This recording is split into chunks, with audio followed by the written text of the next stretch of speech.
A while ago, I called Christian apologetics channel Testify during a live stream. Testify is a nice channel, so check it out if you want to. The topic of the discussion was the reliability of the four Gospels. I will show you the main parts of the call and include some of my comments on it. Let's get into it. Hi. Hey, buddy. What's going on? All good, and you? Good. Appreciate you coming up. My opening argument was that the supernatural claims in the Gospels are just too extraordinary to believe based on human testimony. If a guy came to you and told you that he saw another man levitating in the air, you probably would not believe him. And let me tell you this, if a guy came to me right now and told me, hey, I just saw a guy levitating, I obviously will not believe him. It doesn't matter how detailed his testimony is. Nobody will believe him really, because what he's claiming, it's a supernatural thing. Yeah. No, I don't mean to cut you off. Basically what you're saying, just to make sure that I'm on the same page with you, I didn't mean to cut you off. I apologize. Yeah. Is you're just saying like miracle claims, the testimony of miracle claims is just like too extraordinary kind of to believe. Is that correct? Yes, that's basically the main thing. Okay. So how would you know if you're wrong? How would you know if a miracle did happen in history? If the man in my analogy had actually levitated, how would I know if I was wrong? I guess I could not know. There would be no way to know. But my skepticism at the moment was the more reasonable position from the data I had available. I mean, how will I know if the other guy had actually levitated? How will I know if I'm wrong? Right. So I would say that what we do is we look at the quality of their testimony. And like I was saying to the other guy, So we look at the quality of their testimony. Are they close up to the facts? Are they habitually truthful? Are they, well informed? Okay, so we evaluate that testimony. Sure, but the normal criteria we use to establish the quality of the testimony for mundane claims is not the same as the one we need for extraordinary claims, such as miracles. Extraordinary claims require extraordinary evidence. Because in any kind of situation, when anybody's giving you any kind of testimony, there are basically three options. They're lying, yes, or they're honestly mistaken, or they're telling the truth. How does legendary embellishment fit into that exactly? When a legend just develops over time, is this the same as someone lying? Are people who tell legends trying to deceive you, or is this maybe a more complex cultural phenomenon? Eric's main selling point is that the disciples were willing to risk their lives over these claims. And then in the context that they were willing to risk their lives. I'm not making a hard claim that they all died martyrs. I'm saying it's so that would overcome the low prior probability of a miracle. Yes, I agree. But, I've done a lot of research on this, and, I even made 2 detailed videos on this. And when you look at the sources, it turns out the vast majority of sources for the martyrdom of the apostles claim, they are just legends. They are very late legends. These are my videos if you haven't watched them. They show that most of the sources for the alleged martyrdom of the apostles are legendary. I went very deeply into this topic, so check them out if you're interested. Yeah, no, I'm not making the strong claim that they all died as martyrs.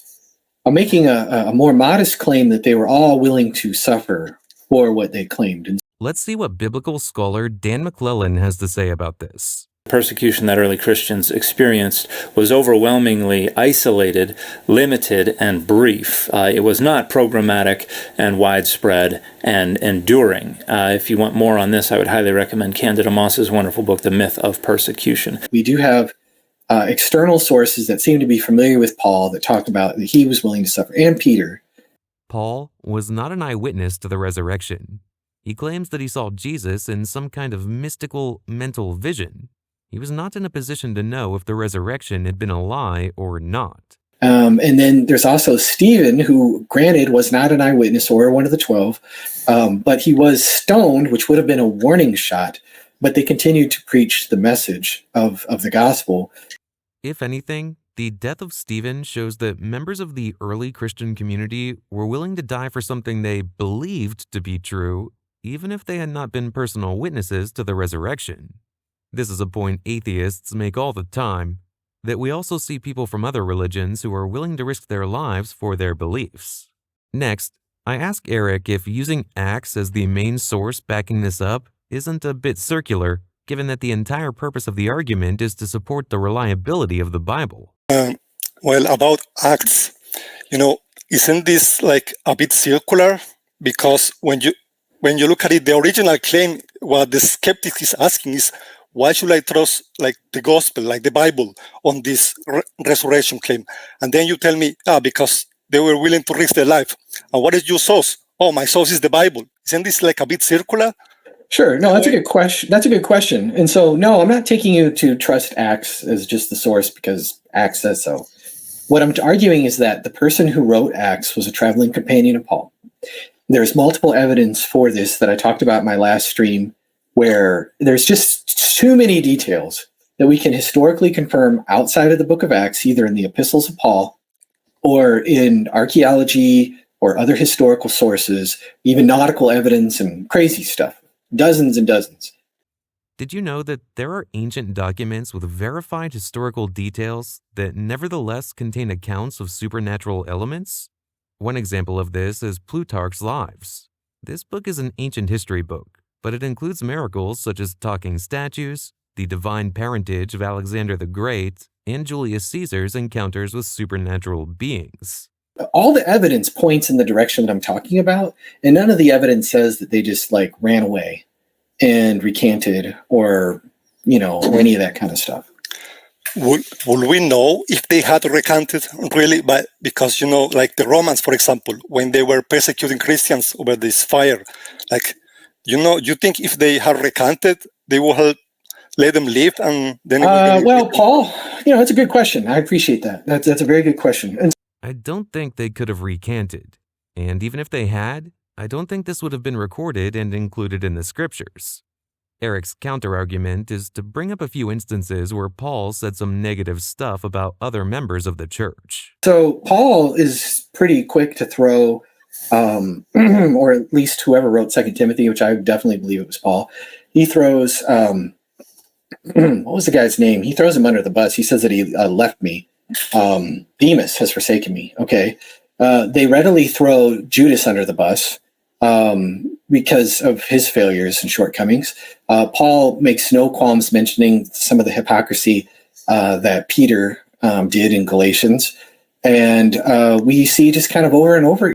Just because Acts records a few internal disputes doesn't mean that they would have recorded something so detrimental to their case as one of the disciples recanting their faith the moment before dying.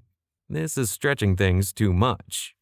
Well, there is this scholar called George Fox. I was reading about this topic for this video I told you, and some scholars have said that the persecution of the early church has been exaggerated to some degree in the book of Acts.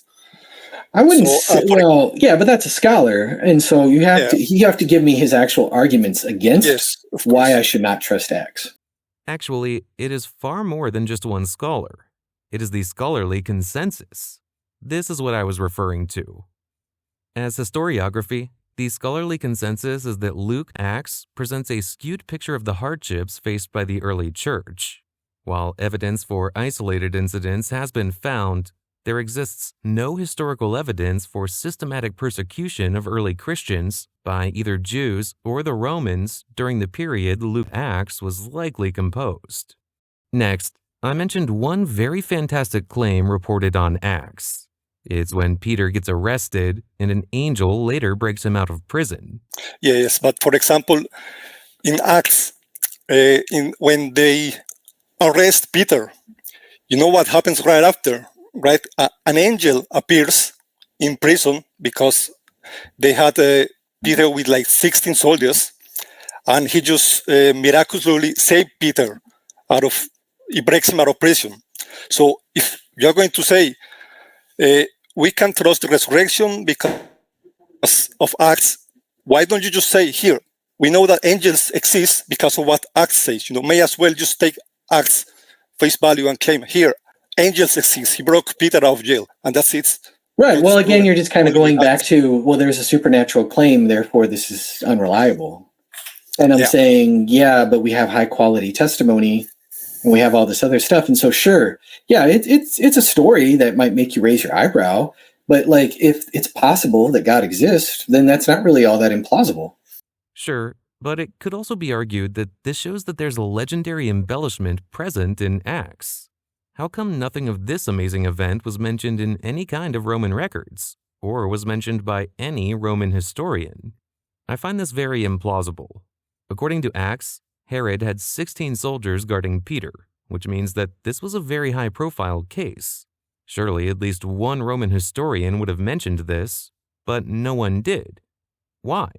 And on top of that, here's another thing, my friend. Miracles still happen today. We have good records of miracles that happen today. I've done a whole stream that you can go back to where I give 7 documented cases of things that are absolutely medically impossible by strict criteria that still happen today.